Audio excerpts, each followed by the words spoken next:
Who's there? Come out! Hello? We just want to talk. Any sudden moves and I put one right between your eyes. Ditto for buddy boy over there. What do you want? Name's David. This here's my friend James. We're from a larger group. Women, children. They're all very, very hungry. So am I. Women and children, all very hungry too. Well, maybe we could, trade you for some of that meat there. What do you need? Weapons? Ammo? Clothes? Medicine! Do you have any antibiotics? We do. Back at the camp. You're welcome to follow us I'm back. not following you anywhere. Buddy boy can go get it. He comes back with what I need. The deer is all yours. Anyone else shows up... You put one right between my eyes. That's right. 2 bottles of the penicillin in a syringe. Make it fast. Go on.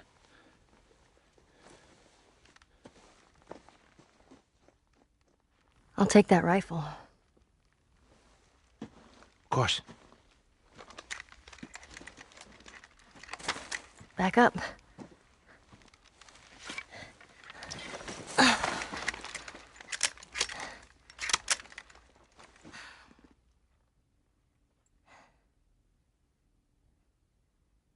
He's probably gonna be a while.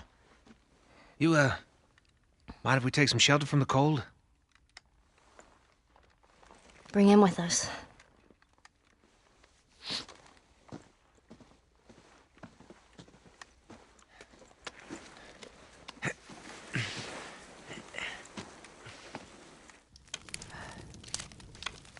There.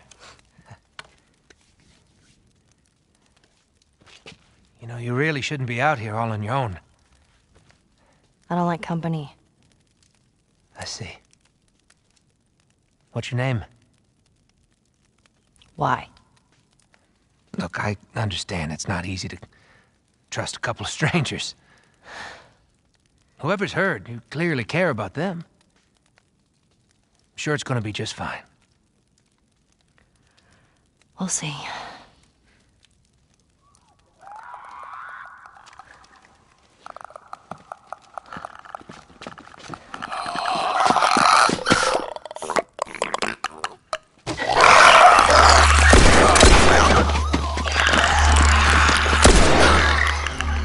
You had another gun? Sorry. Hey, I'd really like my rifle back now. No, you have your pistol. Hope you know how to use that thing. I've had some practice. Well, you handled yourself pretty nice back there. Whew. I'd say we make a pretty good team. We got lucky. Lucky? No. No such thing as luck. Now, you see, I believe that everything happens for a reason. Sure. I do. And I can prove it to you. Now, this winter, that's been especially cruel. A few weeks back, I sent a group of men out to a nearby town to look for food. Only a few came back. They said that the others had been slaughtered by a crazy man. And get this, he's a crazy man traveling with a little girl. You see, everything happens for a reason. Don't get upset. It's not your fault. You're just a kid. James, lower the gun. No way, David. I'm not gonna let her go. Lower the gun.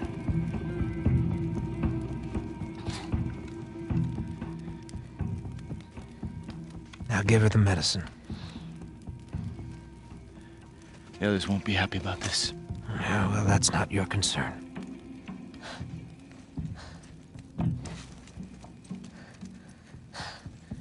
Move the fuck out of the way. You won't survive long out there. I can protect you. No, thanks.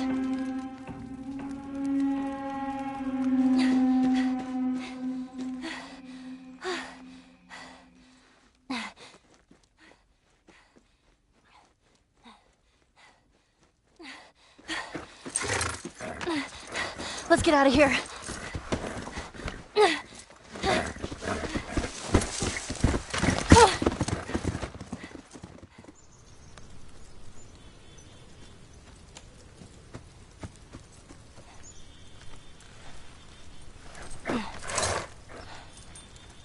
Come on.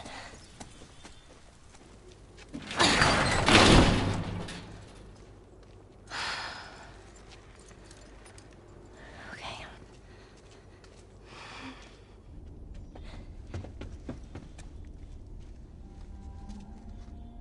Joel?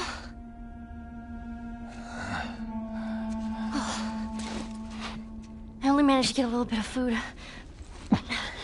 But I did get this.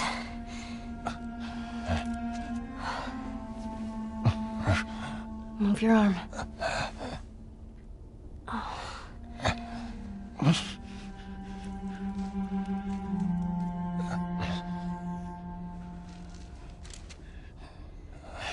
Here we go.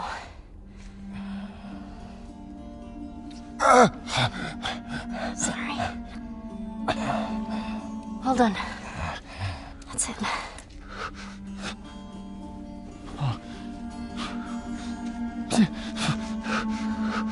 You're gonna make it.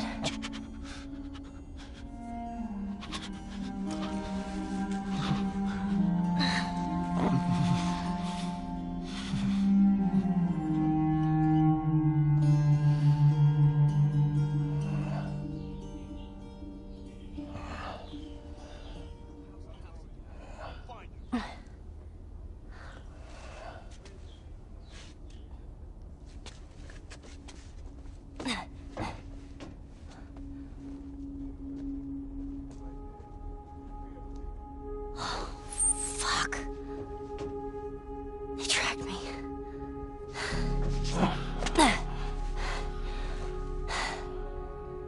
I'm gonna draw them away from here. I'll come back for you.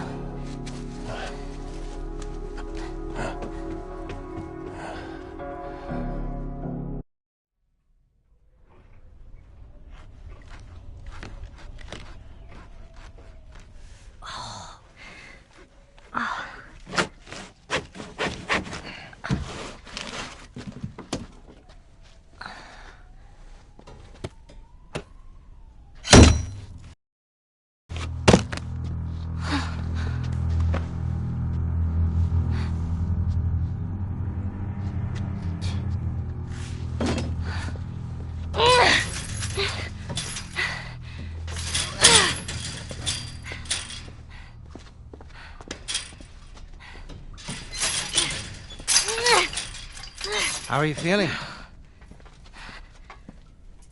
Super. Here. You should eat. I know you're hungry. You've been out for quite some time. What is it? It's deer. With some human helping on the side? No. No, I promise. It's just the deer meat. You're a fucking animal. It's awfully quick to judgment. Considering you and your friend killed how many men? They didn't give us a choice. And you think we have a choice? Is that it? You kill to survive. And so do we. We have to take care of our own, by any means necessary. So now what? You gonna chop me up into tiny pieces? I'd rather not. Please tell me your name. You're so full of shit. On the contrary, I've been quite honest with you. Now I think it's your turn. It's the only way I'm going to be able to convince the others. Convince them of what? That you can come around. You have heart. You're loyal. And you're special. Oh.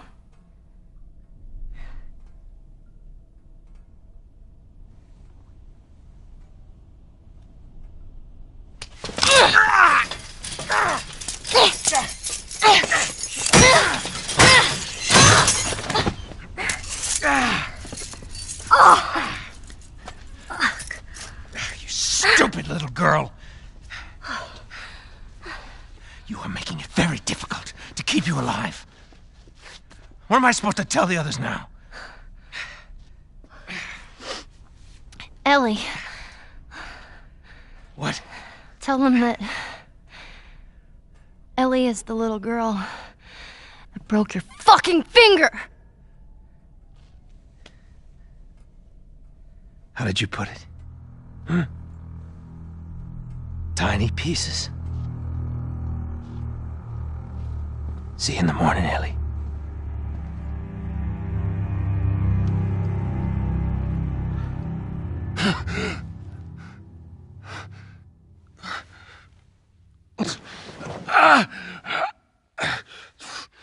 Ellie.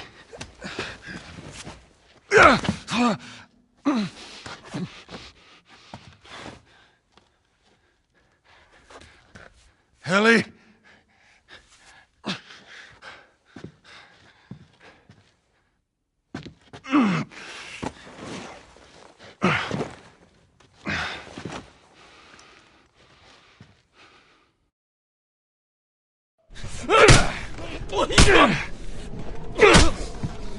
What the fuck?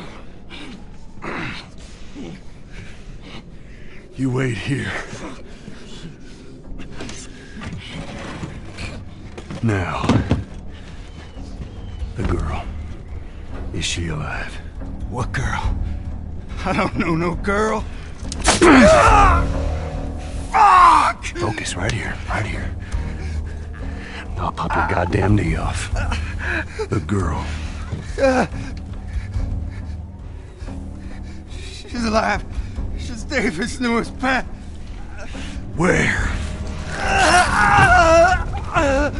In the town. In the town.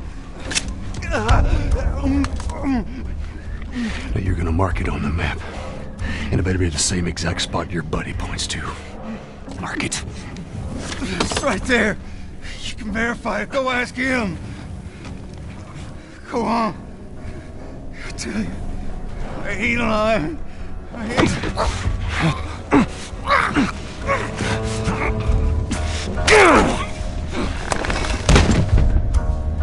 Fuck you, man. He told you what you wanted.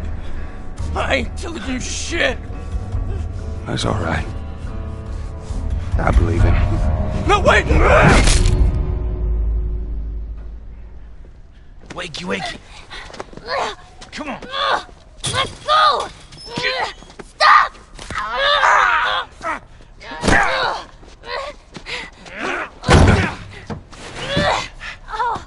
I warned you. I'm infected! I'm infected! Really? So are you. Right there. Roll up my sleeve. Look at it! I'll play along.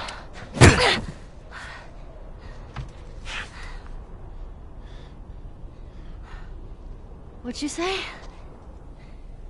Everything happens for a reason, right? What the hell is that? She would have turned by now. It can't be real. Looks pretty fucking real to me.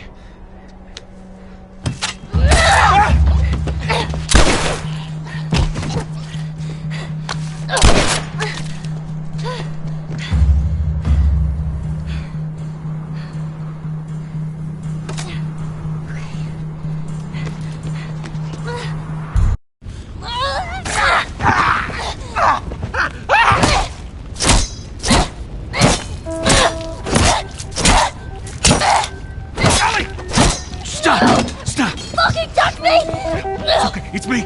It's me! It's me! Look! Look! It's me. He tried to... Oh, baby girl. It's okay. It's okay. No. It's okay.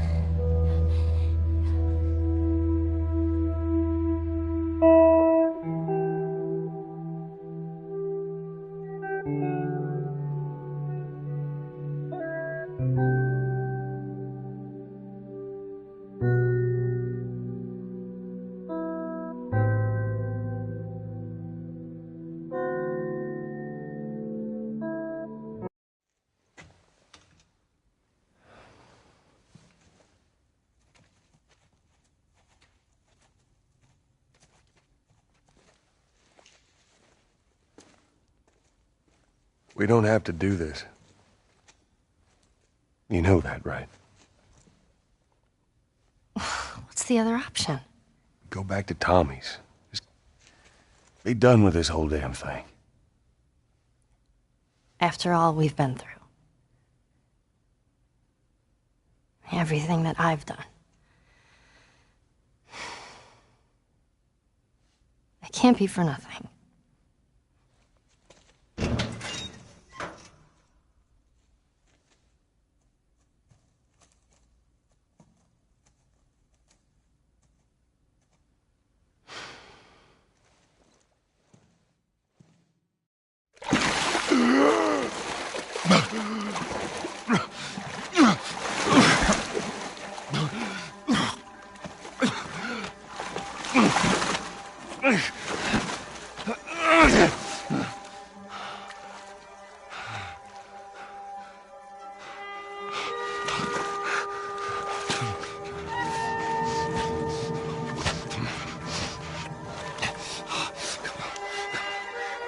Hands in the air!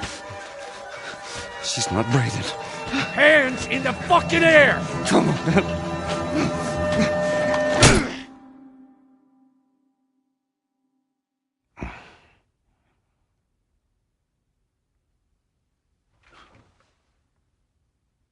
Welcome to the Fireflies. Sorry about that. They didn't know who you were. And Ellie? She's all right. They brought her back.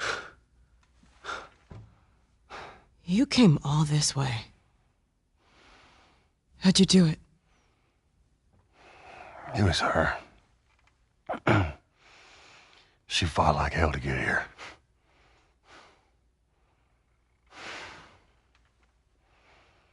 Maybe it was meant to be. I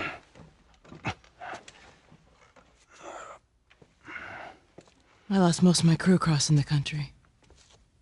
I pretty much lost everything. And then you show up, and somehow we find you just in time to save her. Maybe it was meant to be.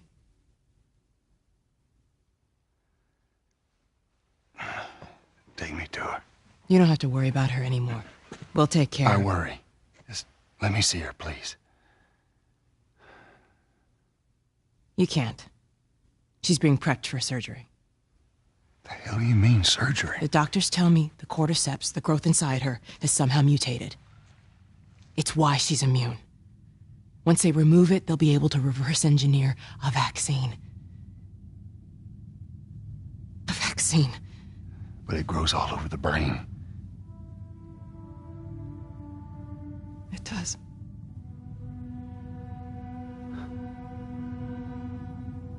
Find someone else. There is no one else. Listen, you were gonna show me where she... Stop. I get it. But whatever it is you think you're going through right now is nothing to what I have been through. I knew her since she was born. I promised her mother I would look after her. Then why are you letting this happen? Because this isn't about me, or even her. There is no other choice here.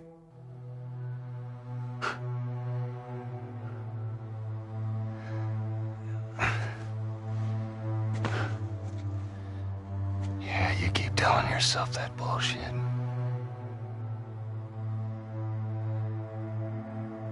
March him out of here. He tries anything, shoot him. Don't waste this gift.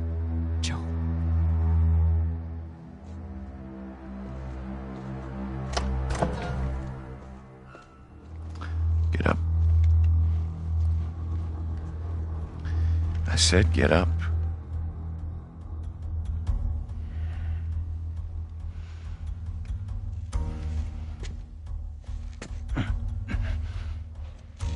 Go on. Move.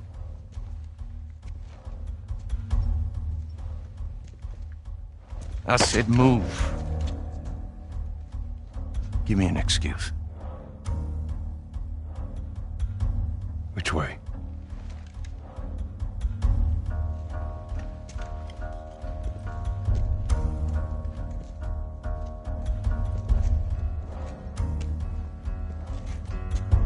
What the fuck are you doing? Keep walking.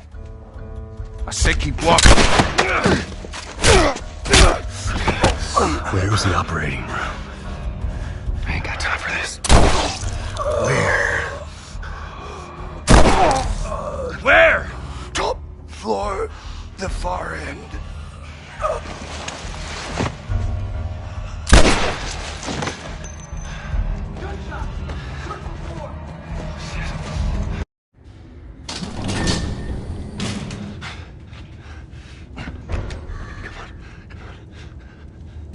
You can't save her. Even if you get her out of here, then what? How long before she's torn to pieces by a pack of clickers? That is, if she hasn't been raped and murdered first. It ain't for you to decide. It's what she'd want. And you know it. Look. You can still do the right thing here. She won't feel anything.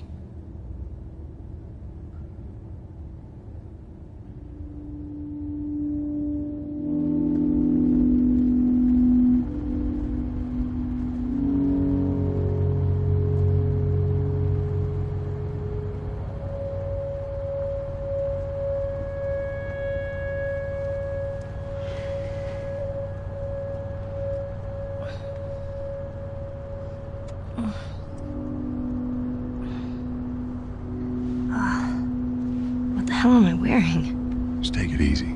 Drugs are still wearing off. What happened?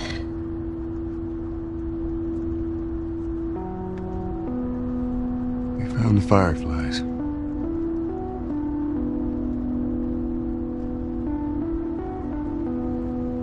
Turns out there's a whole lot more like you, Ellie. People that are immune. There's dozens, actually. Ain't done 'em a damn bit of good, neither.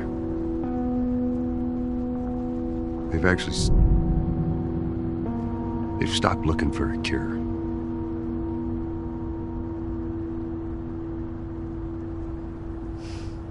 I'm taking us home.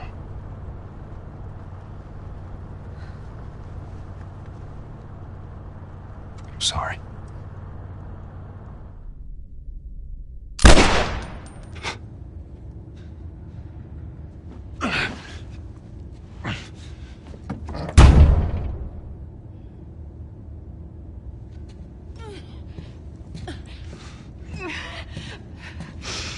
Wait! Let me go. Please. You just come after her.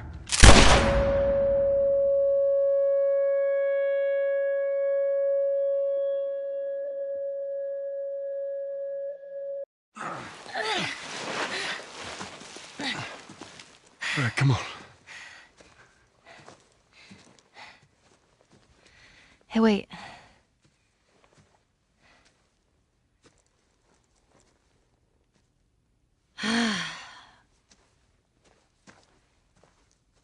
Back in Boston?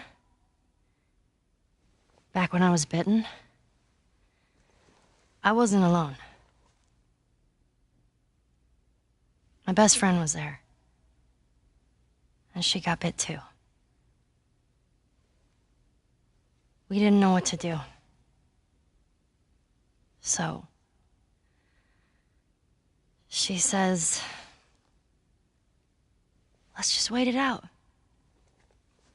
You know, we can be all poetic and just lose our minds together. I'm still waiting for my turn. Ellie. Her name was Riley, and she was the first to die. And then it was Tess. And then Sam. None of that is on you. Oh, you don't understand. I struggled for a long time with surviving. And you... No matter what, you keep finding something to fight for. Now, I know that's not what you want to hear right now. Swear to me. Swear to me that everything that you've said about the Fireflies is true. I swear.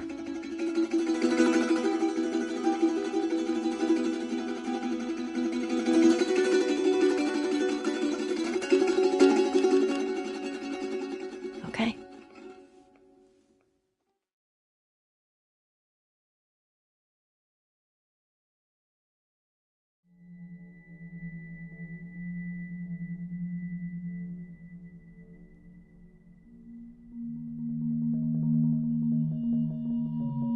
Yeah, making the new IP is, how can I put it? It's just don't do it.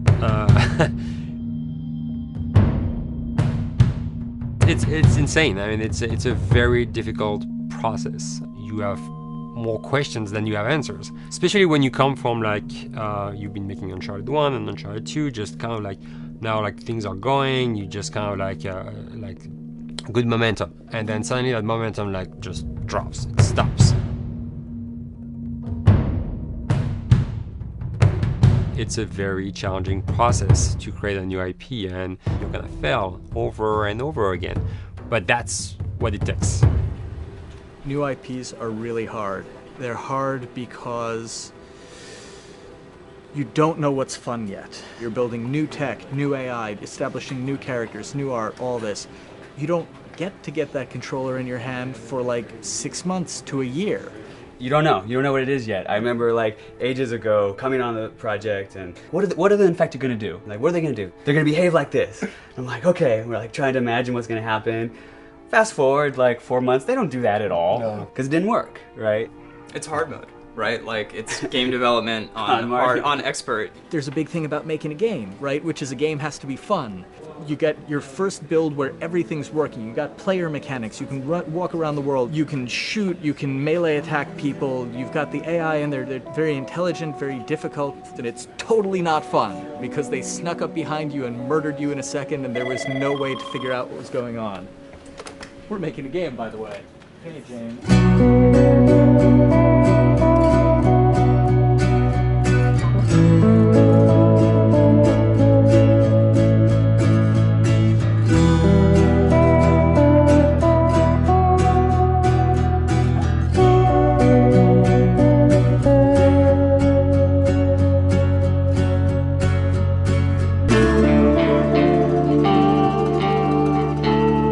The company has grown quite a bit since I started. I think I was the 12th employee or something back when we got started, but we've tried to stay true to those smaller studio roots. I've been here for 16 years. There's just no reason to leave. I just like the environment here. It's very non-corporate. I think the way we work on Dialogue is kind of special because we don't really like hierarchy or bureaucracy, and no one is really just a manager here. Naughty Dog has a very flat structure. We pretty much all report to the co-presidents and the game directors. I always tell people when we hire them, just like, my job is going to be able to trust you, and that's what I want. I want just to give you something and you go with it, and I know it's going to get done. We believe in iteration, we believe in collaboration, and we believe in the people making the game working directly with each other.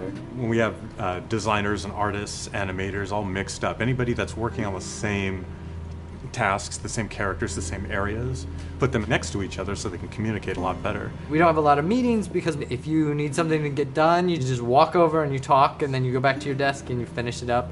And I really like that. I like when I just walk in the office and I see just designers talking with the programmers or programmers over the animators and talking to them. I think that's when really the magic happens. Naughty Dog, we really try to cultivate a culture where Anybody can criticize anybody else's work. And we encourage people to be blunt about it and not try to sugarcoat it too much. It takes too long to be nice sometimes. It's not personal. It's based on more like how can we make a better game. We want everybody to have a voice. We want to cut out all the bullshit if we can, making sure that people are making decisions not based on ego, but what is going to benefit the game. When you see that people trust your opinion and that they value it, it's such a great feeling. You really feel like you're working as a team on a collaborative effort. We want to sort of remember where we came from and you know why we were successful then and try to continue that success now. We make games. That's what we like to do. Back when Uncharted 2 wrapped up and we decided that we were going to build the second team and create a new project, we kicked around a lot of ideas. One of the very earliest ideas was to go back to Jak and Daxter. It's really near and dear to us. We really love those characters in that universe, and we think that there are some interesting stories still to be told there. We started to realize that it was not going to do justice to the franchise that the fans had fallen in love with. It would be shifting it so far in a new direction that we felt that effort would be more justified in developing a new IP. Neil and Bruce came to Christoph and I and said they wanted to do a post-apocalyptic game. I think the core essence of what they wanted to do, though, was to try to tell a story about two people and how their relationship evolved over the course of the entire game. That potential, oh wow, there is something very special about that game. This is going to be polished. Like, you're not sure if it's gonna work or not, and you have doubts. And like, should we be doing a game like that? Should we be doing a first-person shooter? Whatever. Like, you ask yourselves all those questions. And the creative director and the game director are the core of the team that have to really see eye to eye. That's why you have that balance between like Bruce and Neil's gonna try to push the just the story and the characters, and Bruce is going to try to push that with just the gameplay as well. And so it's kind of like those guys are just trying always to find the right balance between the two. It's a very delicate process. We feel that the interactive medium has an untapped potential to touch the feelings of the player. You have that connectivity, the fact that I'm actually in the world and participating in what's happening on the screen in front of me. It gives us some sort of advantage to make you feel connected with what's actually happening. At Naughty Dog, that's what we're trying to do, is pair story and gameplay together. If we can make you feel like you're actually with these characters on that journey, and you're invested in those stories and those characters, then you're feeling, in theory, the same thing that they're feeling. As the story evolved and took different shapes and different forms, the thing that was always there was Joel and Ellie. And because of that, everything kind of grew out of that relationship.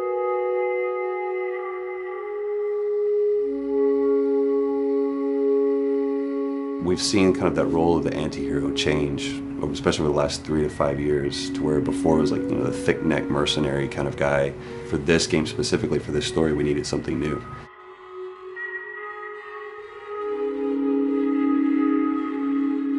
The reason we didn't want to make Ellie Joel's daughter from the get-go is because it wouldn't have anywhere to go. Of course, at that point, he'd be willing to do anything for his daughter because that is what a dad would do for his daughter. If they didn't even know each other at the beginning of the story, then we start from scratch. It's almost like the player has the same relationship to Ellie as Joel does. And we could take our time to build that relationship between these characters. And if we do it right, then the player will be feeling that same growth that Joel does. And we're kind of mirroring that emotional relationship between the two.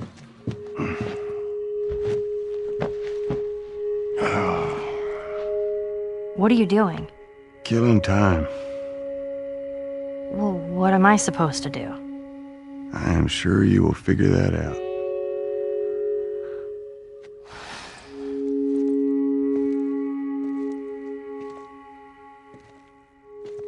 Your watch is broken. It's exciting that Neil wrote something like this, where he's like, I don't want to make the stereotypical characters. I want to make real people in this crazy situation and these forced to make decisions that are really tough. Like, what would we be like in those situations? I mean, we weren't consciously trying to pick male or female for characters. You just try to pick characters and just be honest with who they are. It almost doesn't matter, right? Joel's daughter could have been Joel's son. Ellie could have been a boy, and Joel might have been Tess. You could have swapped those roles, and I think the story would have still worked. The focus on female strength, it's so unique. You get to see what's so powerful about a woman through all of these female characters, which makes this game wonderful and unique. There's a crew of Fireflies that'll meet you at the Capitol building. That's not exactly close. You're capable. You hand her off, come back, the weapons are yours. Double what Robert sold me. Speaking of which, where are they? Back in our camp. We're not smuggling shit until I see them. I want Joel to watch over her. Whoa, I don't think that's the I'm not best going Ellie. with him. How do you know them? I do think having a strong female character, especially like Ellie, is so rare in video games. And as a gamer, and more specifically a female gamer, it's frustrating to me because I'll see sort of the stereotypical female character where she's amazingly beautiful and huge boobs, and she's there to be either the love interest or just because they're like, well, we need to throw a chick in here.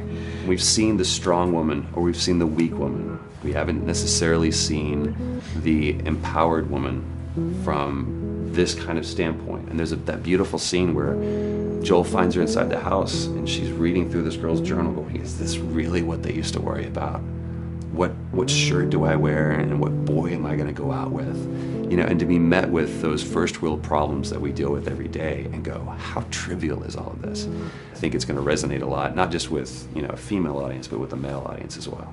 The thing that was intriguing to me after the fact is knowing that we're kind of creating a female action hero in a way, and this is her origin story with Ellie. To sort of be such a strong female character that is completely normal looking, regular t-shirt and jeans, and she's 14 and she is still a total badass, is really exciting to be a part of that.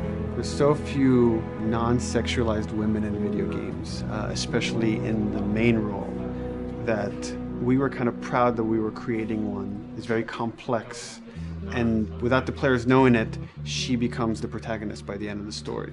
And that's why she's in the front of the box, and that's why we've been promoting the two of them together so much. Who's there?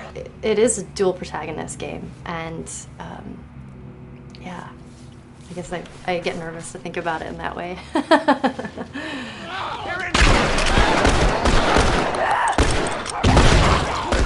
We couldn't talk about it. In fact, in interviews we've been lying about it, saying you never play as Ellie because it was so important for that to be a surprise.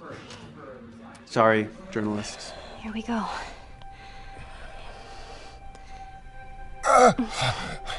Sorry.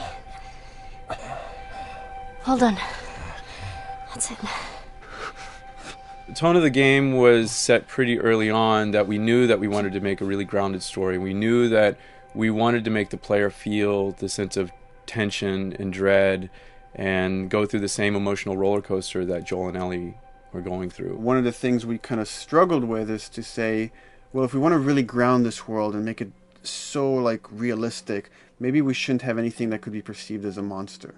Maybe like by just having an infection that just killed people, and it's all about humans and how they deal with this post-apocalyptic society and how different people decide to survive. Maybe that would be enough.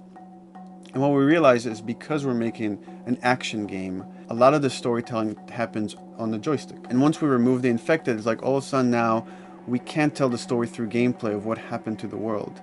And that's where we kind of went back and kind of brought the infected back in, because it lets you see, once you're fighting them, the threat that people had to deal with, that otherwise would just be very cerebral and people could talk about it, but you couldn't necessarily experience it yourself. In a novel, that might work. In a game for us, in a specifically an action game, it didn't work. And from there, when we start kicking around those ideas, and we're just like, what would be cool just to play? The early inception for it really came from a BBC video we saw called Planet Earth, where they were talking about a cordyceps fungus. This cordyceps fungus gets inside of the brain and controls these ants, and mandibles start chomping, they grow up to higher areas, cordyceps fungus sprouts out, and then it germinates. And essentially uses them to spread its infection and take over whole colonies, sometimes wiping them out. As soon as we saw it, we were intrigued by the idea of, what if it jumped to humans?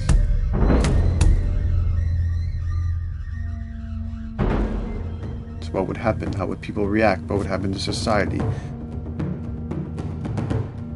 As we're trying to develop the look of the infected, we went through so many different iterations, some that looked really alien and subhuman, some that looked just essentially like zombies, and we couldn't find like an original place for them. But one of our artists just did this kind of photo mashup where he took a bunch of images of diseases or images of fungal overgrowth, and he kind of mashed it all together and he threw it on this person. It was a very iterative process, making sure that the fungus felt properly integrated, like it was part of the body, growing out of the body. And not just fungus growing on the head, but it's tearing the face apart, cleft down the middle, this gaping maw of a mouth with the crooked teeth. And it's in great agony as its humanity and its brain is still somewhat functioning. Maybe you still have some human cognitive abilities or the thought process back here. This isn't some decaying corpse on the ground. This is a living thing that's going to be coming after you in the world. The fungus is always the focal point. So you can see from a distance, oh, this guy's infected. I can tell straight away. In fungus, they have these beautiful saturated colors, and we really like that conscious of this something so horrific that it's going to like stop at nothing, its relentless force of death, and yet elements of it are beautiful. It's not just about gore. It's not just about everything about it being scary, because to us it's actually scarier when things on it are somewhat benign or somewhat beautiful. It was evident that we were onto something that was quite a bit different and something that we hadn't really seen before, which was eerily human but very disturbing. And it seemed so creepy and so unique that right away we gravitated towards it, and it's like, this is our base infected, everything should kind of come out of this look.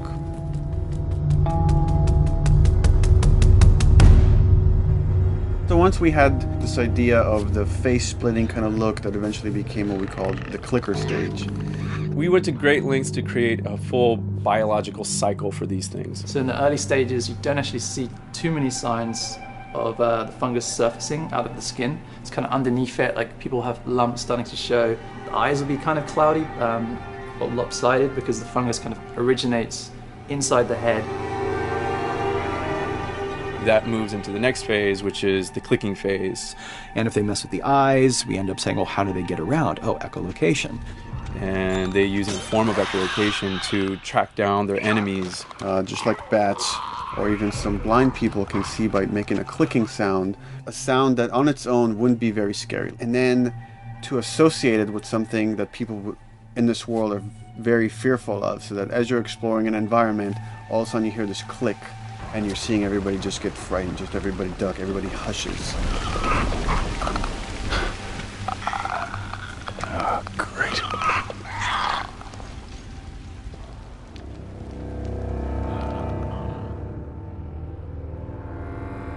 The bloater is the most severe of the stages.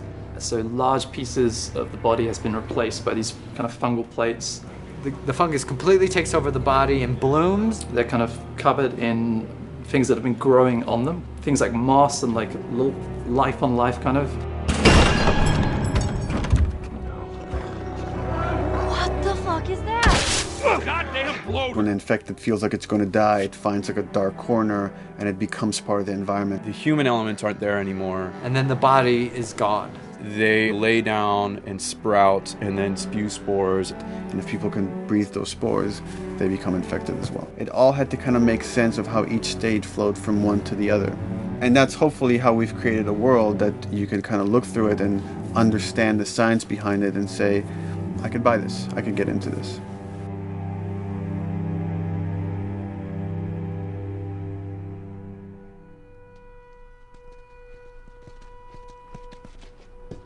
Mandatory evacuation.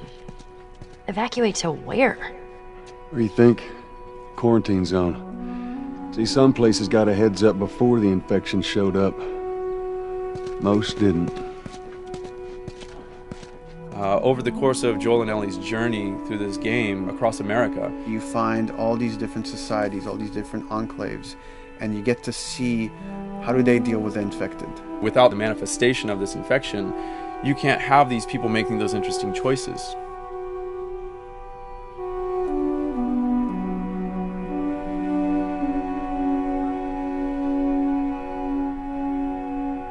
The world we decided was actually its own character, really grounded with a lot of texture.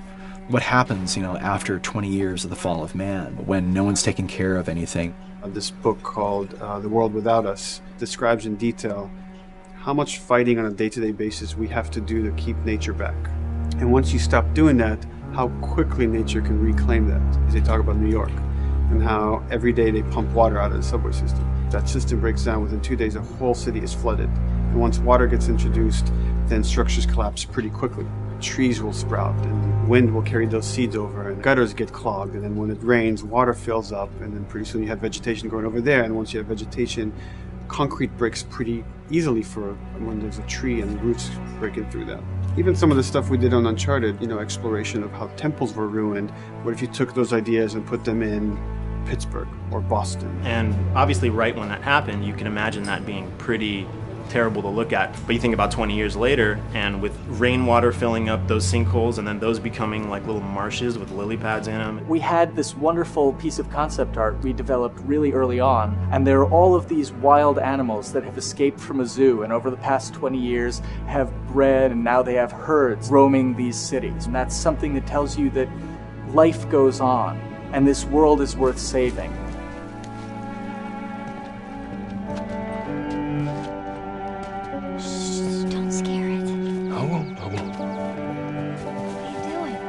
There's something really pretty about nature reclaiming its domain once we are gone. So fucking cool. We have another level of OCD of the logic goes into some of these environments. Water damage seeps in, and then that creates some little moss growing on the floor, or a tree radiates energy from its base, and that over time starts to melt the snow around it. And that's the reason why you'd see those little rings of leaves showing through in the snow. That gives it that extra, believability. This is pitch art. I'll try to start with an idea that conveys sort of the feel of the environment. Something like this, very brushstrokey, very painterly. You can see not a lot of detail, just energy and conveying a mood. This is sort of just a conversation starter, and then this would be more of an actual space. So you start talking about, is this too tight of a space right here? Would the player even fit through there? Do we even want to include water? Those are conversations you start having a little bit later. And then it usually needs several more passes back and forth in order to be tightened up to be the experience that you would see in the final product. So, dude, I was actually trying to figure out right here, there should probably be some dead foliage. It might be cool to see some of the dead stuff around the edges of the green, or like even spilling out into the street. Maybe what we do is, in some of these areas, we use it as like a transition from the actual concrete to the side of the building, so like they're almost sitting on top of a bed of dead foliage, like that really rich kind of like orangey brown color. Sienna or something would be nice. Something real cheddary. That's how you know you're done. The end product often ends up being stronger because that bouncing back off somebody else gives you a result that maybe you wouldn't have even thought of in the first place. All right, here's the bridge. That's our way out of here. As far as concept art goes, definitely the ultimate goal is just helping everybody as much as possible. Me and the background artist will work together. I'll often just go to them because they've got like a really, really good like visual imagination. At some point, you came in almost like flat on. So that's kind of good because the bus station is right in your peripheral view, and you're probably going to enter the bus station. You're probably not going to get lost. But it doesn't at all utilize this cool architecture here, like the bus station sign. Like that's a really distinctive silhouette, and it's a really interesting sort of architectural detail. So we changed the entrance. Look at that. Another city, another abandoned quarantine zone. I think it's a better composition anyway. It's not so like symmetrical. And I think that was done so that this sign read better. If you didn't see the word bus on it, you might not know it's a bus station. So I think that helps. Everything we're doing in the environments is relating back to what you should be feeling in the story or what's happening to these characters. So is that everything you hoped for? Jury's still out. But man, can't deny that view. Come on, this way. When we first came up with Ellie and Joel, we had this idea in our heads of who they would be, but we didn't necessarily know the voice. It took us a while to find our Joel, but for Ellie, I think Ashley was the second or third candidate to walk in, and right away we knew. Yeah, you know Why what? are you so scared all of a sudden? Because I'm a coward, okay? So just get your shit and let's get out of here. Damn it. I'm not like her, you know. What? You think I'm gonna end up like your daughter? The way she delivered the lines, the way she just embodied that character is like, that's Ellie, there's no question about it. I saw the character artwork and I related to her a lot. I mean, she's kind of a tomboy and she's kind of tough, and I mean, obviously I'm not 14, and I think that's the main difference between the two of us. I read the scenes and I was like, I need to play this part. You wanna be my hero? Forget the whole bit about saving my life. Buy me a stack of these bad boys instead. Where'd you get that? Back at Bill's. I mean, all this stuff was just lying around. And then once we had her, we said, okay, well, we're going to do another round. And we're going to have Ashley this time in the casting sessions. The chemistry of these two characters was imperative to get right. Troy was a really interesting casting for Joel, because when you see Troy, he doesn't look like Joel at all. You know, he's so handsome and he had like, you know, the frosty hair and totally looked like Final Fantasy. And so I'm like, yeah, I don't know. He's like this tall, pretty. It didn't seem right. I walked into the room fully aware that I was the youngest person that they were seeing for this role. There was a line that was in the audition side that says that Joel has few moral lines left to cross. And so that became the anchor point to the character. But then as soon as he spoke and he had the grit in his voice, warm, yet kind of dangerous. And his movement is just like, you bought into it. Why are you so scared all of a sudden? Because I'm a big coward, okay? Now pack up your shit and let's go. God damn it. I'm not her, you know. What? You think I'm gonna end up like your daughter? Lily, you are treading on some very thin ice right now. It was Ellie and Joel. after he read, it was just like that was it. I've done some video games in the past, but to be handed the mantle of a franchise like this was a pretty big honor. Is she alive? She's alive. She's David's newest pet. Ah! Where? In the town. She's in the town. You mark it on the map. It better be the same exact spot your buddy points to. Neil pulled me aside one day, and he said, I have some ideas. And as you're well aware, Neil is a little twisted. He came up with this character, and, you know, I just jumped at it. It was such a departure from everything I've done here for Naughty Dog, to say the least. Name's David. This here's my friend James. We're from a larger group. Women, children. They're all very, very hungry. To be able to put on a voice that, you know, hopefully a lot of people won't know, won't notice that it's even me. Because we didn't want it to be Drake. Drake eating people, that's a whole nother game. How did you put it? Tiny pieces. See you tomorrow, Ellie. You know, certain voices that I can do wouldn't fit the David's artwork, but he showed me the art, and I said maybe it's something like this, where everything's, you know, it's very quiet. And just, you know, he's not really sure, and the voice can break a little. And he just looked and goes, yeah, that's it. So I'd love to tell you, we hashed it over and we talked. No, it just, I looked at the picture and I tried something. He said, yeah. A few weeks back, I sent a group of men out a nearby town to look for food. Only a few came back. And turns out that the others had been slaughtered by a crazy man. And get this, he was with a little girl. You see, everything happens for a reason. Claire. Ashley, she brought humor to it.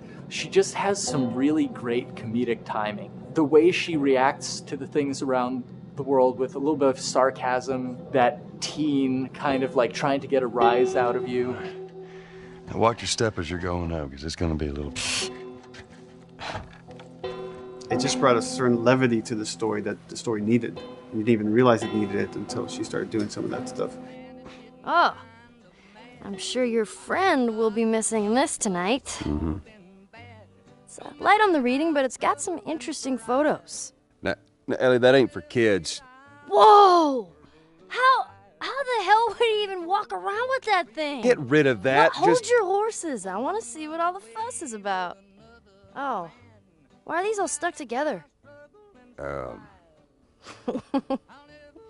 just fucking with you. Bye-bye, dude. Throughout the course of shooting over these past couple of years, Ellie and I have kind of morphed into each other, which I know sounds so cheesy.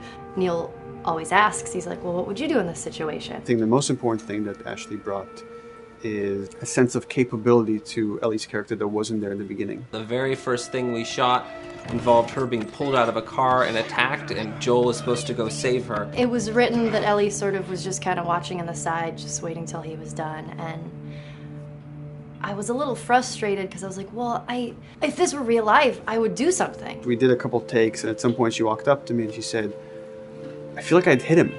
So we added in a part, like, right there off the bat, she's not just this damsel in distress. Right there, she wanted to fight back from her very first day of shooting. We didn't have it right initially. She needs to be more capable than initially we thought she would be, and actually that made us go back and rethink combat and rethink a lot of the areas in the game, and now she was going to take a much more active part.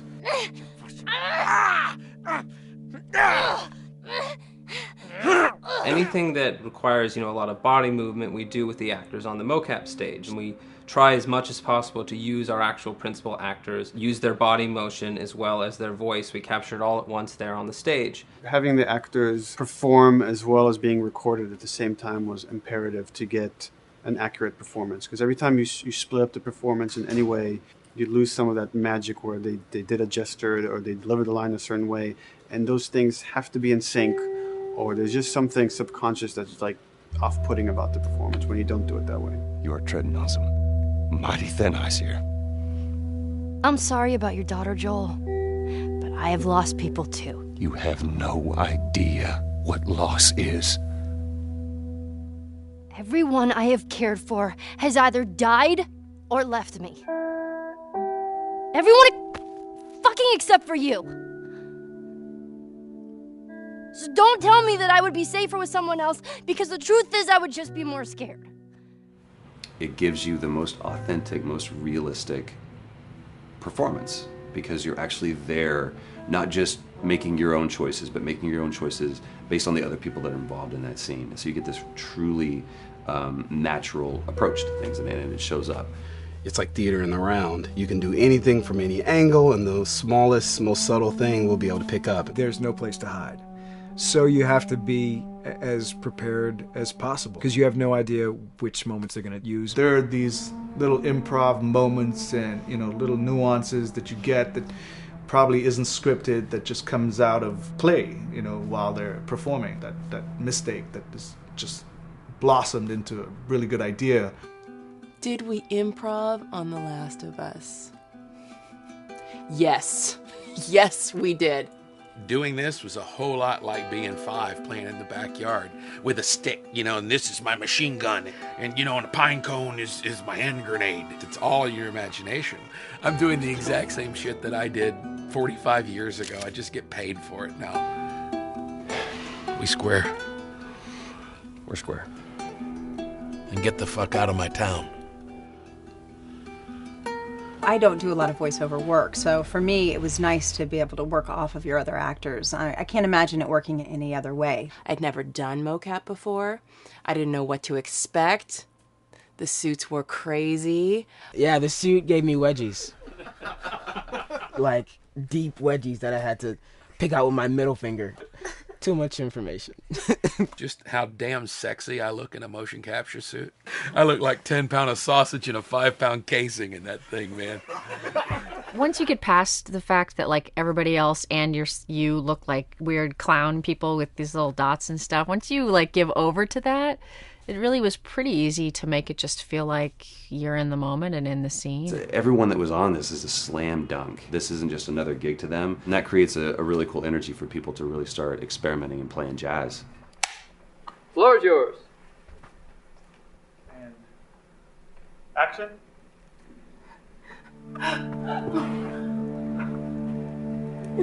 Get the fuck off! Hey! Oh, let her go! Don't worry, this is fixable. But I can't come with you. Well, then I'm staying. Ellie, I want Joel to watch over her. Oh, no, no, no. Bullshit, I Ellie! will. She's gone too. I could just take her to the North Tunnel and wait for me there. Jesus Christ. Just cargo, Joel. How do you know them? You know, we craft the scene out until it has a good feel, and then we pass it off to animation to clean it up. Real life motions don't necessarily always translate into gameplay. There's something that's usually missing, so we have to, maybe enhance the gesture or enhance the shoulder movements or a breath that you want to be able to feel, but you don't really see it, so you can't really feel it unless you see it. Is everything all right? Yeah, everything's fine. I could have him lean in here a little bit more, like this, take his hand down. When they're on stage, they don't necessarily have windows, so that weight of like really pushing and leaning in, it's something that we would have to accentuate. Give him a little bit more weight on that turn, or put his head down a little bit more. There's a lot of dialogue that gets said between the two characters. We have to bring that alive through animation, and we have what we're using as gestures. Why would they mow down all these people? Can't let everyone in. If you turned off the sound, you'd know that they were talking to each other. And that really helps accentuate the relationship that the two have together. We have certain animations that play in the beginning of the game on Ellie. She's traveling with Joel, who she doesn't really know. There's a lot of gestures to make her look nervous, just her overall stance. Later on in the game, they develop a relationship through the animation, not just the dialogue. You can see that she's more comfortable around him. If that reads well with the player, then, we're doing our job.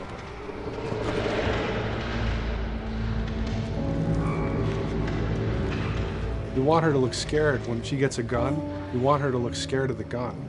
So if she's gonna aim, she wouldn't be like super trained aim. She would be more like some scared.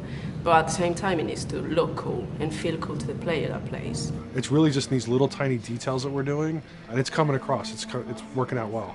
We don't do facial capture, we don't track eye movements on stage, it's just the motion capture data. Everything that you see on the faces is hand keyed. As you can see, this is all of her mocap data. And so when I'm doing something like this, I go back and forth to the performance that she was giving, and I watch just this section over and over and over again. So this is our default face, where I can make everything super extreme and make her all squinty and angry, turn her frown down. I can open her mouth, stick her tongue out. It's listen, watch. Okay, where's her mouth at this point? Like, is it open? Is she making like a grimace? About Tess. I don't even know. Here's how this thing's gonna play out. You don't bring up Tess. Ever. Matter of fact, we just keep our histories to ourselves. We shoot all of it to just get the body motion, and then we'll do a second pass with the cameras. The scene's playing back on an overhead projector, but it's also playing back on a monitor that's attached to my rig. Sean and I would go to the stage and motion capture the camera filming the scene, and so he would get a whole wide shot, a whole close-up for the whole scene. You can change your lenses, you can use your standard 35, 85, 50s, whatever, all that sort of live action camera cinematography, you can apply it on stage. We make sure to go back in and add flaws. We keep the confinements of the room so the camera can't go past a certain wall, because then we have this cheated perspective. If the cameraman bumps into the wall, we keep it. Missing focus hits when you're pulling focus, going too close to a character and reframing, those little moments in there kind of keeps it very cinema verite. If everything was too perfect, you wouldn't be able to put your finger on it, but you'd be able to feel it. It would just feel off. It's very much about grounding it, despite having the option to do whatever we want. Being able to place the cameras anywhere we want after the motion capture gives us both advantages and disadvantages. The biggest advantage is it means that we just have to nail the best performances we can get, and the luxury is that we can always swap it. The 3D world gives you limitless opportunities with cameras and movements, exposures, all that stuff. Most of these cameras are sort of set up like real world cameras. So we have lens, we have f-stop that will create the depth of field. We have aperture to set our film back and all that stuff. A master, and then I have my close-ups, my over the shoulders, sort of just like a live action production. Let's go to camera 30 at the 23.458. Then I get that kind of weird, bend across his back. The closer I bring the camera, the more bend I get, which is, doesn't look right. It looks less cinematic than if I do that, which flattens the whole thing. And I'm trying to also catch Ellie. Like if you scrub a little more, catch her in the back here. So I want a longer lens and that kind of stuff. Since I've only had experience working with live action before I got into video games, it was a kind of a cool adjustment to be able to have this extra flexibility in post, to swap a line of dialogue for something different, even though that's not what the actors said at that time, and to be able to still have a close-up on them while they said it. You get to make it probably more perfect than you could ever make it in live action. How far are we gonna take As far as it needs to go. Where was this lab of theirs? Because our actors are both the voice and their body, they get to play, they get to try things, they get to work with our director to kind of come up with new ideas, or even our director will have a new idea on the spot that wasn't there in the script, but realizing when he sees it, oh, well, this would actually be better, this might feel better. And those changes all just happen organically there on the set. He could even lead straight into his thing. It's like, no shit, yep, Ty, we wanted to do that, so we rented 2 Harleys and drove cross country. Keep it pretty succinct, like we got the bikes, rode them cross country. Cool. It's shocking to me that this is Neil's first time directing. There was a specific tone and a specific approach that Neil and Bruce wanted to take with this. It just came down to there's nobody who knows the story better than you, and then there's nobody that knows these characters better than you. Why don't you just do this? He and I actually had a conversation about it. He says, I think I'm going to try this myself, and I'm not sure. Neil was fantastic. The floor is yours. Okay, so remember, you've been running away from this turret-mounted truck. If you come to this dead end, you're going to look up and see a potential way out. And action. Check it out.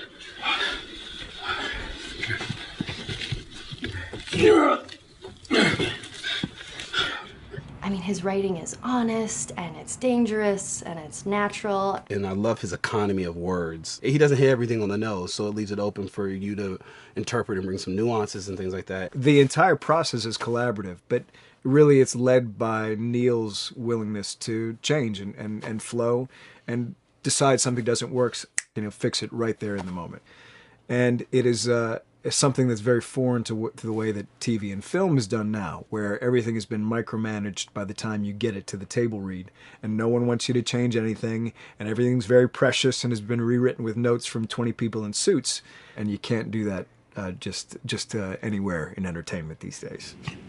Yeah, I want to make sure. I think I swung too far over to this way, and now it's a little bit of making jokes about it, and I need to bring it back to center a little bit. There's one scene in the game where we see Joel not as a ruthless survivor, but as a father. I knew from the very beginning that he was going to lose his daughter, and I just told Neil, I was like, when that day comes for us to shoot that, I need a heads up. About a week before, he said, it's time, we're going to do that scene. I was like, okay, because I knew that I was going to have to go to this place that you don't really want to go to as an actor. You want to find some aspect of reality that you can empathetically draw from, Troy and I were both kind of just like walking around for a while and just kind of getting into the zone, and well, my grandpa died when I was 8. He was like my dad, and so that's always what I use to get into that place. I started recalling all those memories and starting pulling up all those feelings, and they're just right underneath the surface. When I walked back in, everyone realized that something was different. They kind of calmed down, You could feel the energy just drop a little bit more. It was brutal. I lose my shit. I mean, just completely break down. Don't do this, please, God, no. Oh, God, no!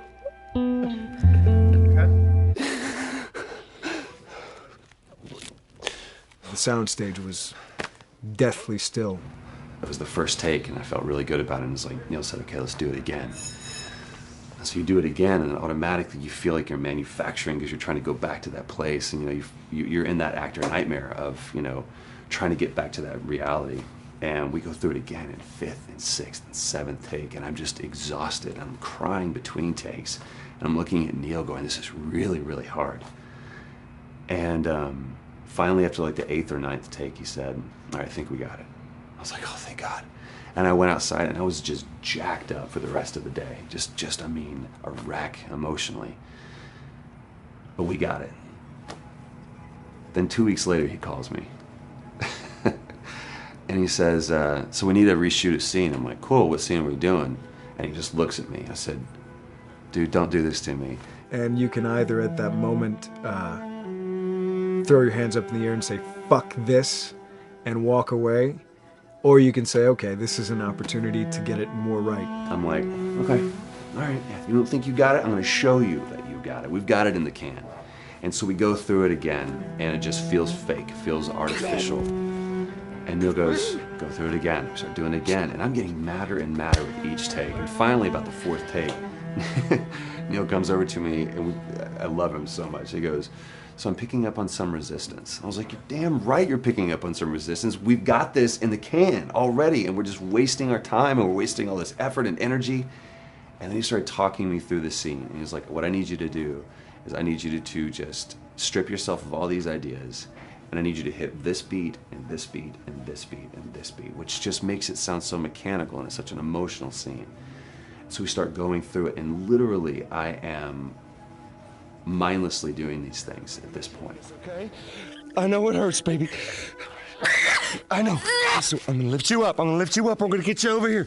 Come on, baby. Come on, work with me, please. God, baby. Sarah. Sarah! Don't do this to me, baby. Don't do this to me, baby. Come on. And he stops, he goes, now we got it. And I realized that the reason why I wanted that first take to work was because I wanted everyone to look at me and go, wow, what an actor. And that's not what the scene needed. Those moments where you just have to sort of calm your ego down and just go back and do your work. That scene actually works, not because of me, but in spite of me.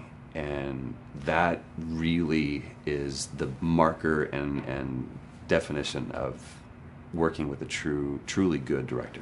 There are many like it, but this one is yours. Why don't you have a seat?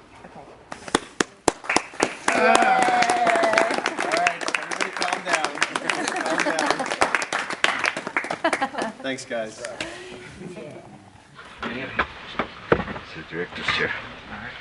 Working on the project, we knew we wanted to have a pretty minimalist soundtrack. And we had a folder where we just throw music in there. Looked at the folder one day and we saw, we have a lot of stuff here from Gustavo Santaolalla. We're looking for a composer. What if we reached out to him? Oh, no. Sarah.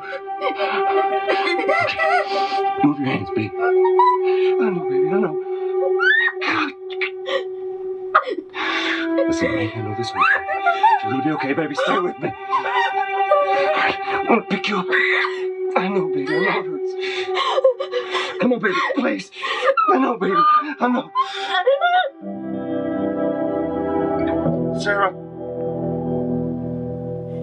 Baby.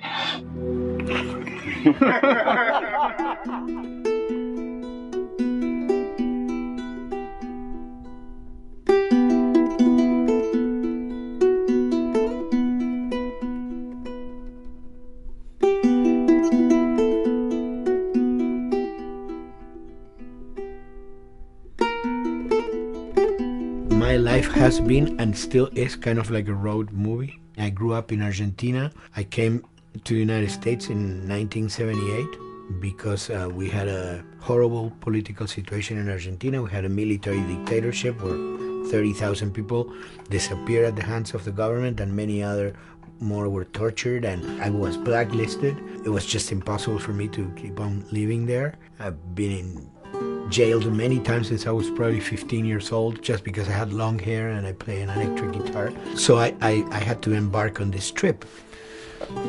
I can relate to that kind of need of movement and going to the next place and the next place and the next step.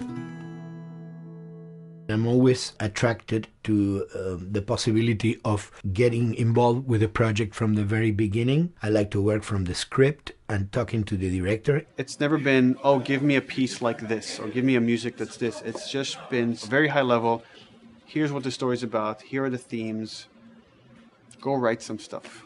Since I don't know how to really read or write music, the way I produce music is actually recording it. So I like to come early in the projects, and I did in The Last of Us.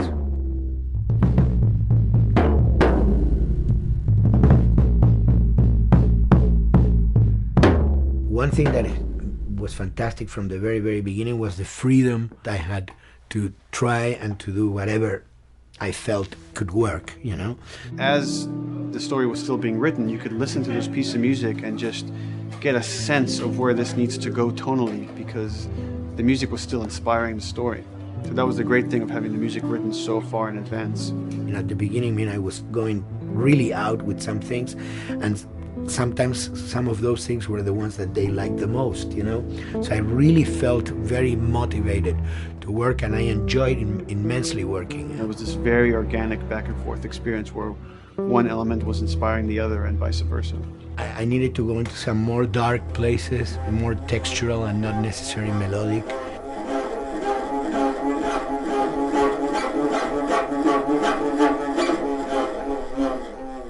I'm always trying to sort of push myself into playing instruments that I don't know how to play. There's an element of danger and innocence. Lennon once said, you know, give me a tuba and I will be able to do something. I'm an artist. I should be able to do something. I like to put myself in that situation.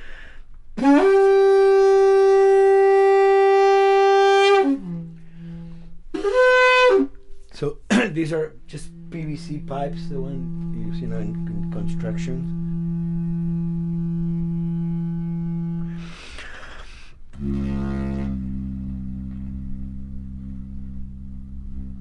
Or instruments that I know, kind of twist them. From the concept of the prepared piano, you know, I mean, I've worked with prepared guitar to stick things into the guitar and things like that. And also in The Last of Us in particular, I work with a detuned guitar. So I really tune the guitar extremely low. And the result is, you know, strings that are very loose and will produce not only sound, but produce noise. Because I believe, you know, every environment has its own sound. We have in our, you know, small studio, we have actually the possibility to record almost anywhere, including the bathroom, and we have done some fabulous recording, especially in the kitchen. When you score to picture, which is something that I don't do, then you know what you're going to expect. But when you provide people with music, like I've done in all the films that I've done, and then you see it, how the director decided to use that, you know, in what particular way he uses or where they edit it, it's always fascinating to me. I watch a scene and I'm going, you know, it's fantastic how they use this piece. I would have never, of all the music that I've done, probably I would have never used this piece there, but it works, you know, great. So I like that feeling of a collaboration.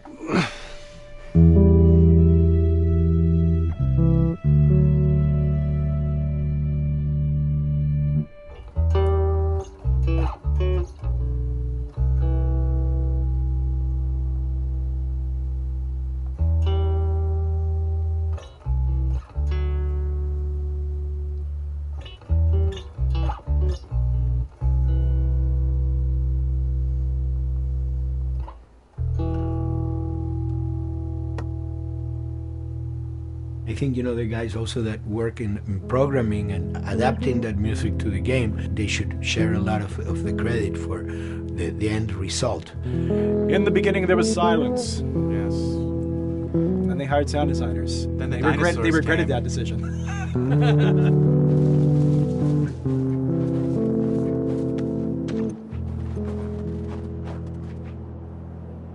Hold it steady. Ha! Got you! In a much quieter environment like that, we really had to fill out the soundscape with much more natural sounds, much more detailed, delicate sounds. The tension comes from the lack of sound, in a way. Your brain is thrown off because where I expect to hear buses and crowds, all of a sudden I hear wind and leaves rustling. Again, it's creepy and beautiful at the same time because it's almost like I'm going on a hike, but I'm in a downtown area.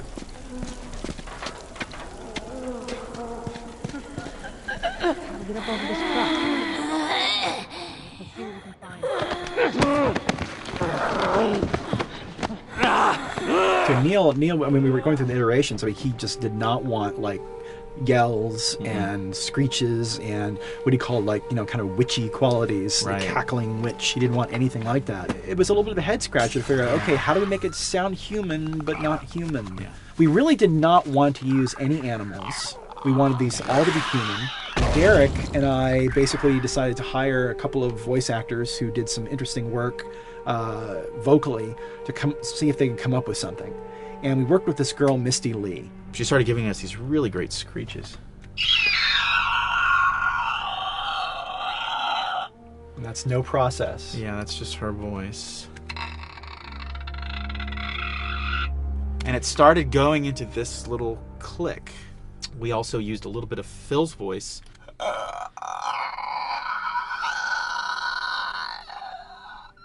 We'd combine that also with an occasional, Derek. That's just me, you know, moving my tongue. And what that kind of did was it sort of grounded it all, like maybe in the mouth area, the wetness, all that kind of stuff. And it adds a nice texture, actually. This is a composite of all the bits I just told you about.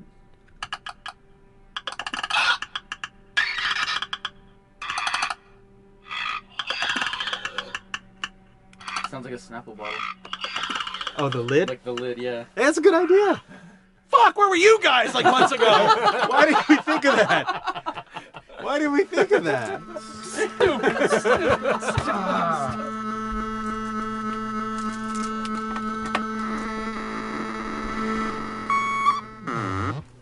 Viewers at home, you're probably wondering what this is. Let me tell you. About 10 years ago, I saw this Synthi A suitcase synth. I wanted to get one. This finally arrived in January, just in time to start using. I thought, well, what can I do with this?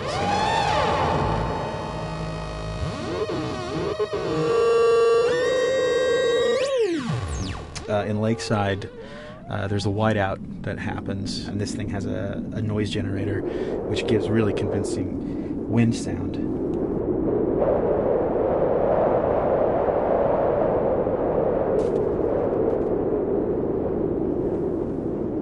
The military still has technology. There's sirens and alarms, so I wanted to try some new concepts.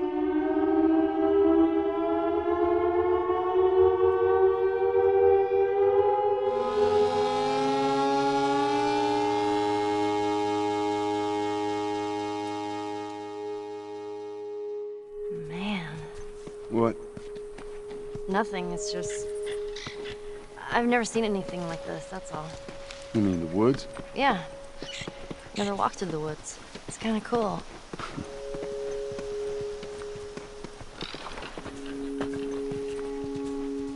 We consciously take in consideration lighting in the beginning. Most of the game, we don't really have any real man-made light sources, so everything is naturally lit. In the past, you know, we could use a lot of artificial light, but in a world that has no electricity. We have to hide most of the time, and that requires getting very close to certain assets.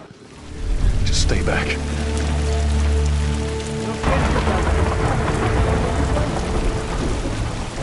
Otherwise, can't. Detail's expensive, and if you build up too much of it, you end up running into technical problems, right? Your engine slows down. When the frame rate goes down, everyone can bring up the profiling tools and see which parts of the frame actually caused the drop of the frame rate. This is the profiling tool. These are all the SPUs. Here's the GPU, and then here's the PPU. You can see, like, here's the main process, and here's all the sub-processes, and you can see, tells you, like, how many milliseconds and cycles it's taking. The programmers are whiz at modifying this stuff and realizing, oh my god, why is this thing so big? We're taking 10 milliseconds on this thing. And then that's when they come over and find somebody and hit them over the head with a club and be like, why are you doing this? I love, we put the 30 frames per second goal because that's what we shoot for. Someone nicely put the 60 frames per second goal. It's like, yeah, we're not going to hit that. Lighters usually can come up with different lighting setup that still looks great, but is less costly in terms of performance. Did you talk to the character artist about her hand? So her face is getting a lot of spec, but then her arm is just like bone dry. You think something we can tweak in shader? We'll have to send back to character team Michael to take a look. I can play with the lights and see if that's creates more like spec. Yeah. I've never ever focused so much on lighting and how much sensitivity there is to that here. One of the first lighting scenarios I had to do was like 7 a.m. like overcast, and I'd like wake up early and like take photos with my phone. What color are the shadows? What color is the light? It is a master's course unto itself of how to deal with ambient lighting because I've never had to use it so much. Man, this is kind of sad. What is? All this music that's just sitting here. No one's around to listen to it. I don't know, it doesn't seem right. All the characters cast soft shadows onto the environment. Even when there is no direct sunlight or no direct light sources, we still have nice fuzzy shadows. When you're walking down the hallway and you see your soft shadow goes along with you projecting on the wall on the environment, that make everything look real.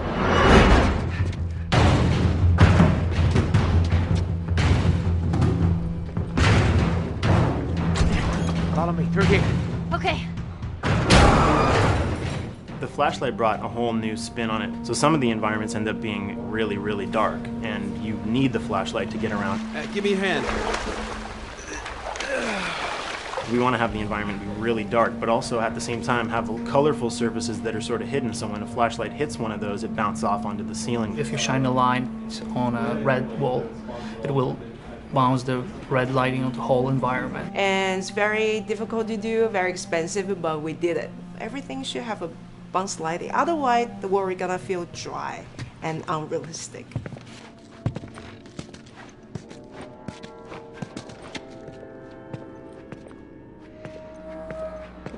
I guess this is where the assholes sleep. I mean, slept. This engine is really driven in a way towards a very high level of cinematic control over each frame. And hopefully, if we achieve our goal, you'll see it is beautiful. There are these truly beautiful moments amid all this chaos and destruction. Yeah, once we're done with this whole thing, I'm gonna teach you how to play guitar. What do you say, huh? Ellie, come on.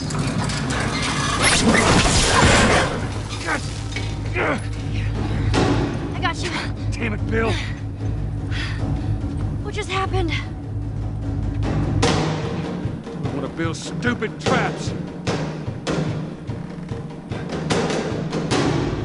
There, that fridge, it looks like that's a counterweight. Okay. The story really dictates sort of the arc of the overall pacing. Storytelling would always want to be subtle. They would always want to keep the world grounded in reality. But gameplay has requirements where the player needs to see this thing. The player needs to immediately know that the enemy is attacking, that this room is dangerous, that this room is a puzzle that you have to solve. What are the things that we can do on the joystick to make you feel the same way that these characters are going to feel when we get to this next pinch point in the story? There's a turn in a scene that we need these characters to take, and we need you to feel it or understand that, and that means you have to play it. Sail! Oh, thank God. Gotta keep running. Doorway, over there. Run!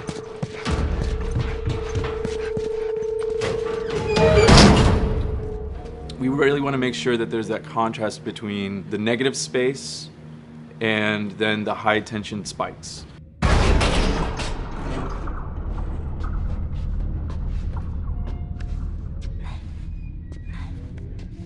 A lot of times we won't play music, or we'll play very minimal music just to let you know kind of the state, whether you're still in stealth or combat has broken out. Hearing someone's footsteps or hearing a person breathing on the other side of the door has so much tension to it. You hear that? Shh, quiet. You feel the tension of the world, make you question whether you want to engage with these guys or kind of try to stealth around them. That's another reason why we don't have traditional cover in the game. You smoothly move around everything, contextualizing with the environment, but you're never locked down. We want the player to, with that crafting system, with the scavenging system, with all of the abilities available to them, to constantly be moving around and changing as the moment arises. Gameplay is all about, I have a limited set of tools, and how am I going to use those tools and those limitations to overcome this obstacle in front of me. And that obstacle might be infected, might be another class of humans that wants to kill me for a bottle of alcohol in my shoes.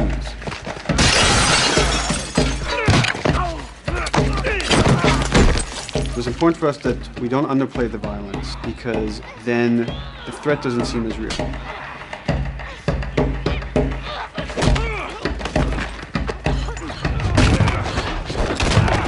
We see video games as this incredible medium to tell stories. We want to treat it as equals to books or comics or TV or movies. This is subject matter that would not be considered out of the ordinary to tell in one of those other forms of entertainment.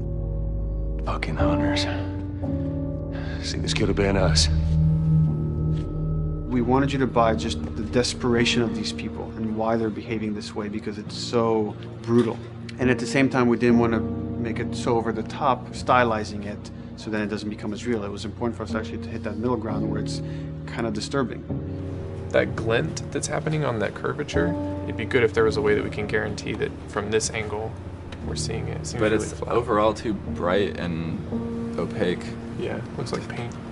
Yeah, see, the blood on the ground works really well. It's something about the other shader is messed up in this environment. We got to fix that to unify the look. Shouldn't make you giggle or laugh or any of that. You should be kind of appalled by what you have to do, but you understand why you're doing it.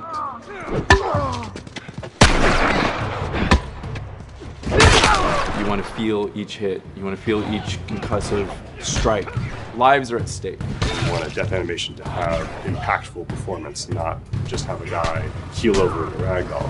In real life, a guy hitting a guy takes a half a second, but in the game world, you want that to be as instantaneous as possible. I live my whole life in this very ugly test level. I basically just fight dudes in here all the time. Almost every move is divided between like an intro and a swing. And one of the many things I have to end up doing is like counting frames and being like, okay, on frame 18, I want you to get out of here. I want you to be able to start moving.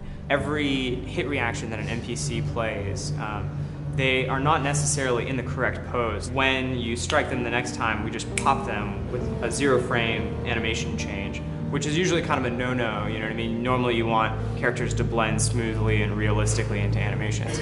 But what we found is that you can cover that pop up with a heavy impact. They can go from almost any pose into the pose that the impact starts from, and your eye just covers up the transition for you.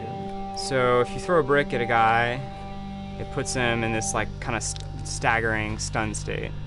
And that changes the moves that you do when you come up and punch him. So now I'm gonna come up and punch him, and now when you're punching him, because you've hit him down, you get this like auto aim moment where you get like a free headshot. I try to make it so that, you know, if you kind of know what you're doing, that you can set yourself up for 1 + 2 = 3.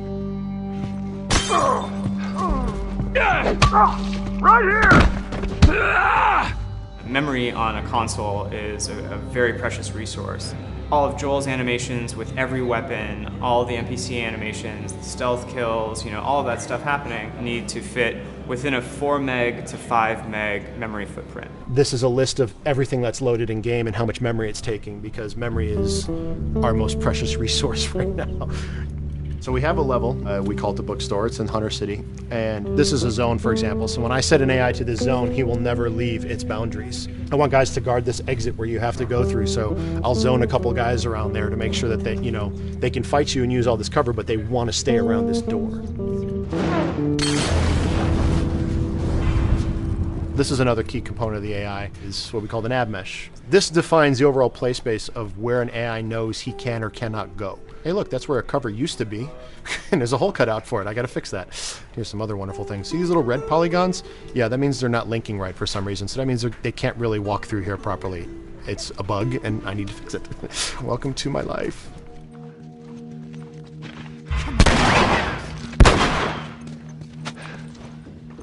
Hey!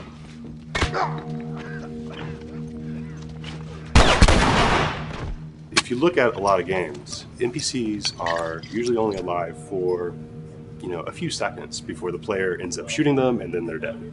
We want our guys to be much more dangerous and much more threatening, which means they have to be alive for longer. They need to exist in the world for longer, which means you as the player can witness them acting out their behaviors for longer.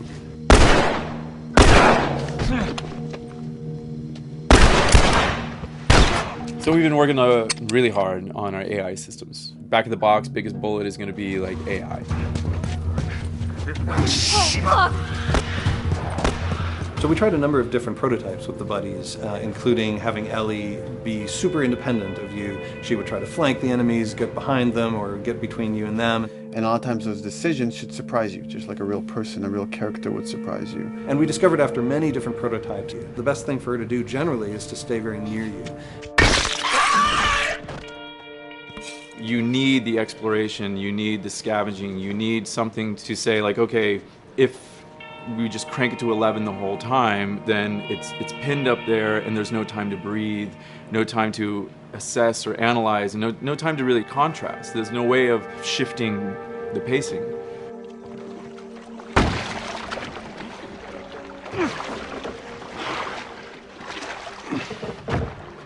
Puzzles are really weird, especially like Naughty Dog puzzles. I think they're very simple and satisfying. Most of this puzzle is strict exploration. You can see the ladder here, you can see the pallet there, you can see a clear route up to the ladder. So you're like, okay, maybe I have to get Ellie to the pallet, push the pallet over to this side, and like Ellie will climb up and lower the ladder.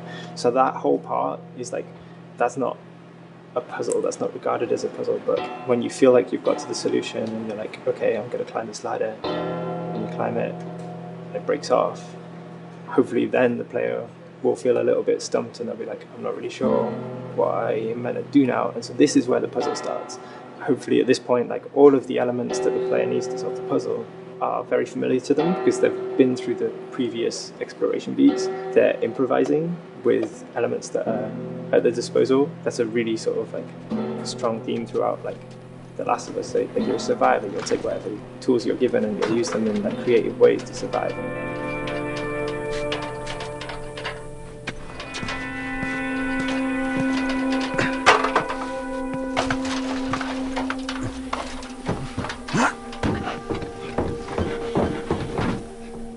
We set out to create something kind of new to Naughty Dog, this crafting system. Our lead designer, Jacob Minkoff, he got this book of like the survivalist handbook and homemade munitions and all sorts of funny stuff. Just start reading about, okay, if I was just wandering around in a collapsed society, this world, what stuff that seems like I could find? Alcohol and sugar, if you want to make a smoke bomb. It's difficult to balance the right amount of resources against what you think the player's going to need and making sure that the player feels like they're getting just enough to survive, but not too much that they feel like they're a powerhouse. We wanted you to be forced to make some choices in the world that showed how depleted the resources were. So if there's a particular point in the story where the characters are having a particularly difficult time surviving, then we want you as the player to be finding fewer items, farther apart, harder to survive. We will item starve you at the same time that those characters are feeling starved and worn out.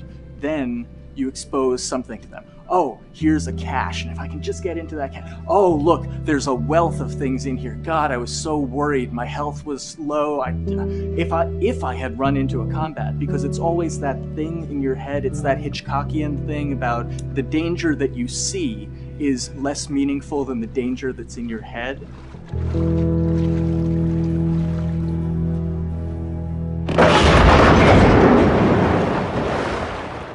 When we're designing the levels, it's nice to have the stuff that we know people are going to encounter. We kind of call this some of the critical path stuff. These are the things that 9 out of 10 players are going to find. They're right in the way. It's where you have to go. And then whenever designing a level, you want to have that little nook and cranny, right? You want to reward the player being like, oh, you went over here. And then you also want to have that other second nook and cranny. The player is supposed to go place a ladder here and climb up through the rest of the hotel.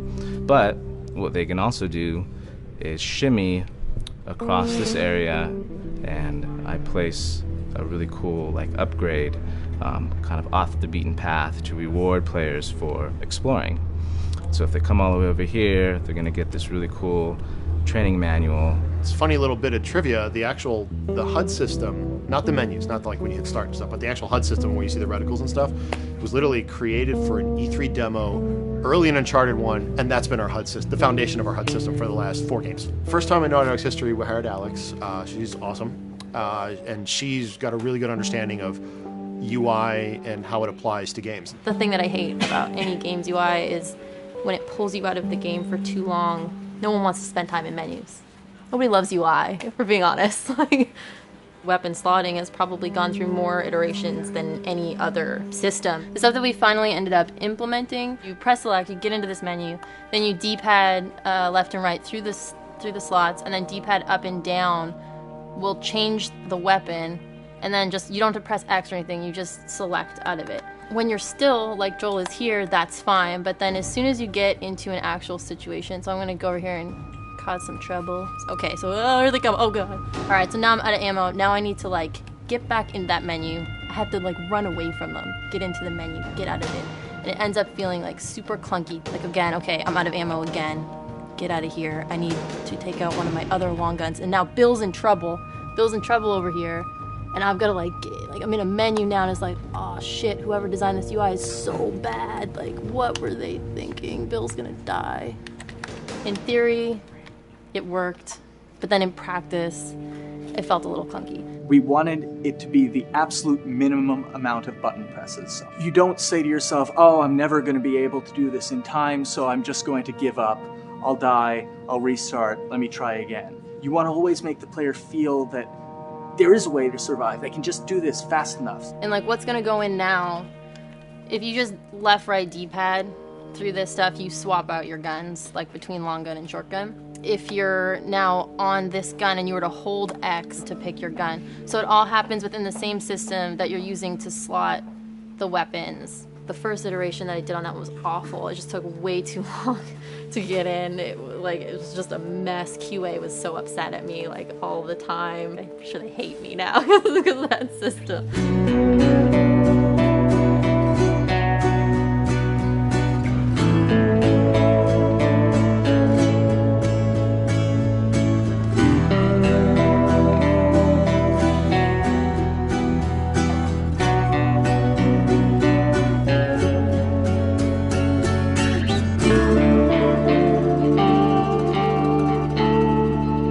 I think the way the industry is kind of maturing and changing in general, you're seeing a lot more focus and importance on refinement and polish. So having internal QA really helps.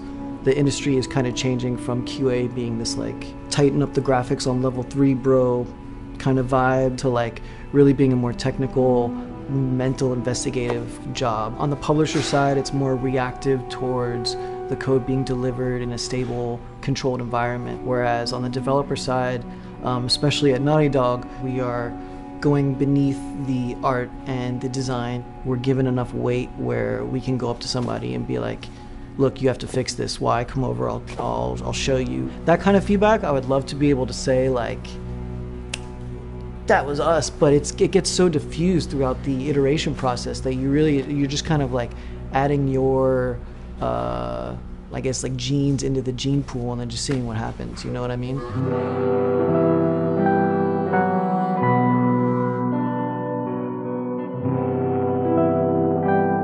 Everyone's working all the time now. But like I told people, like 7 weeks and then you can have tons of time off, enjoy the sun, you know? But for now, it's like, this is it for everybody.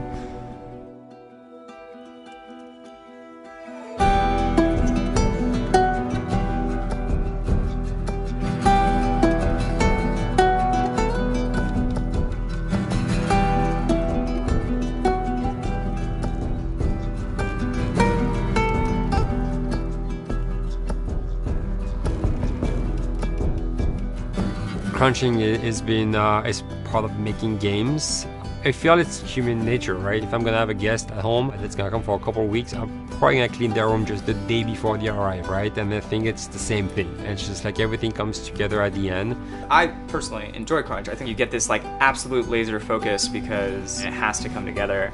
There's a camaraderie that also comes There's a camaraderie, totally, yeah. The vibe is everywhere, you know what I mean? Everyone's kind of like giving it 150% at this point. We're getting there, right? You start to get these glimmers, and I don't think anyone who doesn't make games realizes how late in the process you get those glimmers. 1 week before we shipped that press demo, we're all like, this kind of sucks. What's going on here? It's like, we need to dig down and find this. And in 1 week, like 1 week, the fun came together. Like you're shooting at a guy and then somebody flanks you and you hit him and you avoid the other guy who's shooting you and then you flank and go behind cover and you're like, oh, that 5 seconds in that 15-hour game was really, really fun.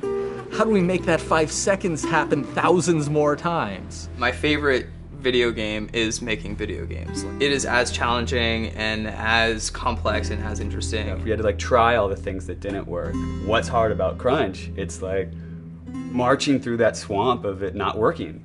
I mean, nothing's ever really final because you can always make something better.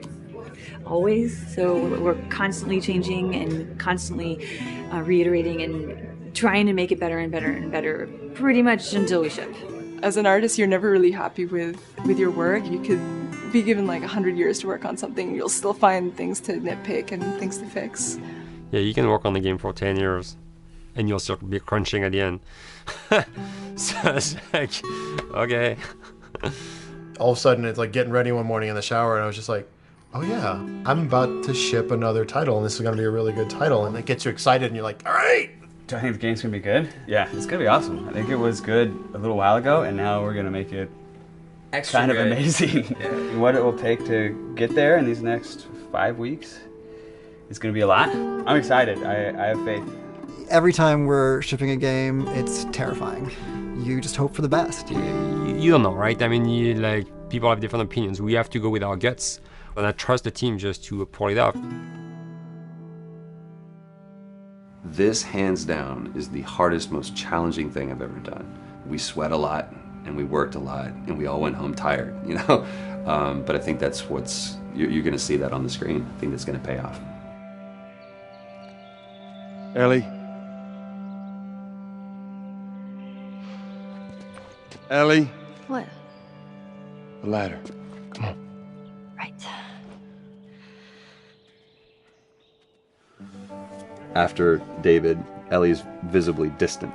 You could have done a cutscene to show, hey, you're being very distant, and she's not responding, but to also do that in gameplay to where it's something that you've done just countless times throughout the game with, you know, let me boost you up here, get the ladder, bring it down so we can do this systemic thing. And the character responds with that, and you have to actually go over to her and go, hey, come on, the ladder, we've done this, let's do this. It's a subtle choice. Like Bruce and I talked in the beginning, is like we have these mechanics, how can we exploit them in a narrative sense? And that's one of those opportunities. I just think it's incredible that happens in-game. It's not a cinematic, you know, it's something that adds weight to that controller when they're playing. Wow, so good! Let's go eat. Let's go eat.